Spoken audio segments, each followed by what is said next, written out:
Sementara itu, saudara, seorang kepala desa di Kabupaten Lumajang, Jawa Timur dianiaya orang tak dikenal menggunakan senjata tajam. Warga langsung membawa korban ke rumah sakit untuk mendapatkan penanganan medis.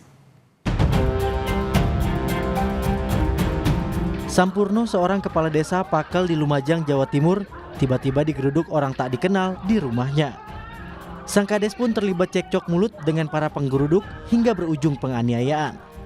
Kades dianiaya dengan senjata tajam di bagian kepala dan punggung. Warga sekitar langsung membawa korban ke Rumah Sakit Dr. Haryoto Lumajang guna mendapatkan perawatan intensif. Kasihan Mas Dhani, semoga jadi pelajaran bagi saya. Mungkin Mas Dhani marah sama saya.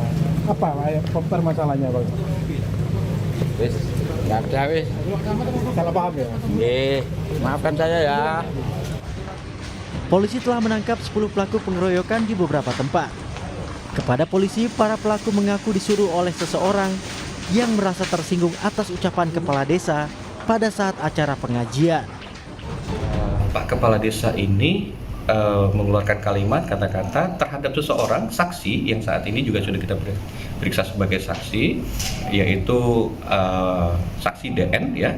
Nah, kenapa melakukan kalimat-kalimat tidak pantas terhadap seseorang tersebut? Nah, tapi berkembang dengan perkembangan situasi di lokasi TKP menimbulkan kekesalan baru sehingga mereka melakukan pengeroyokan.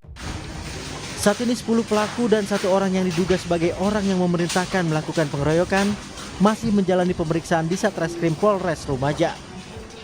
Durrahman, Kompas TV Lumajang, Jawa Timur.